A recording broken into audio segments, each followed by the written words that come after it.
অনেক দূরে এক গভীর সবুজ জঙ্গল ছিল।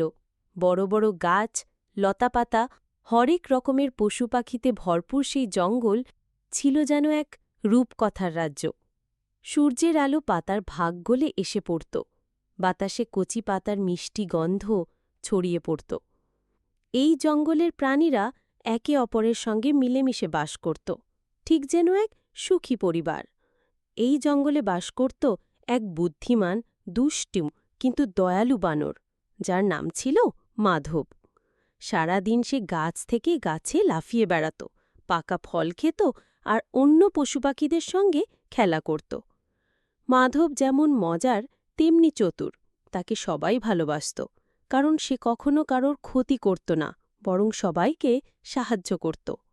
কোনো পাখির বাচ্চা গাছ থেকে পড়ে গেলে সে তুলে এনে গাছে বসিয়ে দিত, কিংবা কোনো ছোট খরগোশ পথ ভুলে গেলে তাকে বাড়ি পৌঁছে দিত। কিন্তু সেই শান্ত জঙ্গলের পরিবেশ একদিন হঠাৎই পাল্টে গেল। এক ভয়ঙ্কর বাঘ, যাকে জঙ্গলের কেউ আগে কখনো দেখেনি, সেই জঙ্গলে ঢুকে পড়ল। তার বিশাল শরীর, গম্ভীর গর্জন আর তীক্ষ্ণ চোখ দেখে যে কেউ ভয়ে জমে যেত। তার পায়ের শব্দেই গাছের পাতা কেঁপে উঠত। সে ছিল নতুন এলাকা খুঁজতে খুঁজতে এসে পড়া এক বাঘ, যার রাজত্ব অন্য বনে ছিল। কিন্তু সেখানে খাবারের অভাব হওয়ায় সে নতুন বাসস্থানের সন্ধানে বেরিয়ে পড়েছিল। এবার সে এই নতুন জঙ্গলে নিজের আধিপত্য জমাতে চাইছিল। সে গর্জন করে বলল, এই জঙ্গলটা এখন আমার, আমি এই বনের নতুন রাজা, যে সামনে আসবে তাকে খেয়ে ফেলব। জঙ্গলে পশুরা সব ভয় পালিয়ে গেল। কেউ গর্তে লুকালো, কেউ গাছে উঠে পড়ল। পাখিরাও নীরব হয়ে গেল, গানের বদলে তাদের ডানায় ছিল আতঙ্ক। সেই দিন থেকে সবাই ভয়ে চলাফেরা করত। কেউ আর খোলা জায়গায় ঘোরাফেরা করত না। খরগোশরা গর্তে লুকিয়ে থাকত, হরিণরা দল বেঁধে জঙ্গলের গভীরে চলে দিয়েছিল। কিন্তু মাধব বানর ছিল একটু ভিন্ন। সে ভয়ে গাছে বসে ভাবতে লাগল, এই বাঘ তো ভয়ঙ্কর, জঙ্গল তো এখন তার দখলে। আমি যদি সামনে যাই, ও তো আমাকেও খেয়ে ফেলবে। কিন্তু আমি তো পালিয়ে বেরিয়ে জীবন কাটাতে পারি না, কিছু একটা করতে হবে।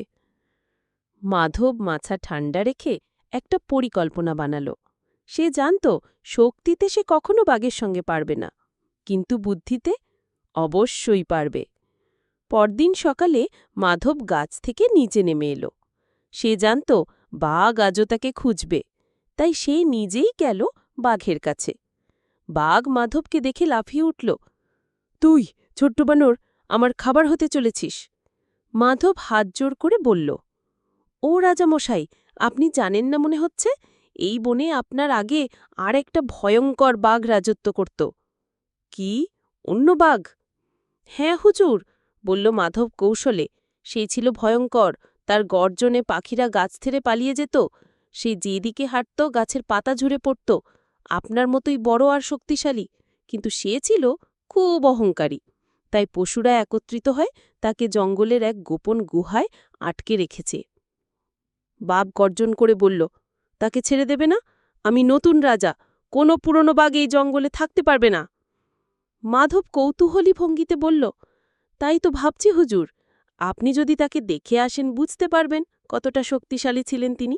আপনি যদি তাকে হারাতে পারেন, তাহলে সবাই আপনাকে স্বীকৃতি দেবে রাজারূপে। বাঘ গর্বিতভাবে গর্জন করে বলল, চলো, আমাকে নিয়ে চলো সেই গুহায়, আমি আজই প্রমাণ করে দেব কে আসল রাজা। মাধব বাঘকে নিয়ে গভীর জঙ্গলের ভিতরে এক পুরনো কুয়োর দিকে গেল। কুয়োর পানিতে চাঁদের আলো পড়ে ঠিক বাঘের মতোই ছায়া দেখা যাচ্ছিল। মাধব কুয়োর পাশে দাঁড়িয়ে বলল, এই গুহার ভেতরেই আছে, আপনি একবার নিচে তাকান।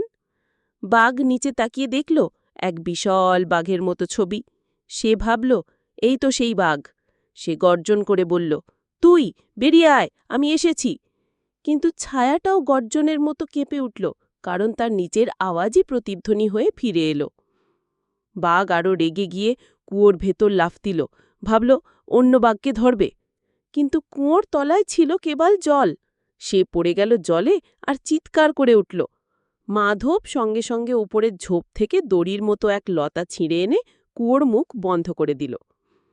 বাঘ পড়ে রইল কুয়োর ভেতর, আর মাধব গাছে উঠে হেসে উঠল। বুদ্ধি থাকলে জঙ্গল শাসন করা যায়, শুধু গর্জনে নয়। এরপর থেকে জঙ্গলের প্রাণীরা আবার মুক্তভাবে চলাফেরা করতে লাগল। তারা সবাই মাধবকে নিয়ে গর্ববোধ করত।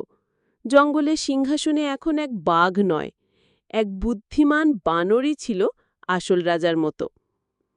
গল্পের শেষে জঙ্গল আবার হাসতে লাগল। পাখিরা গান গাইতে লাগল, হরিণেরা নাচতে লাগল খোলা মাঠে, আর মাধব গাছে বসে ফল খেতে খেতে বলল, শক্তি নয়, বুদ্ধি আসল।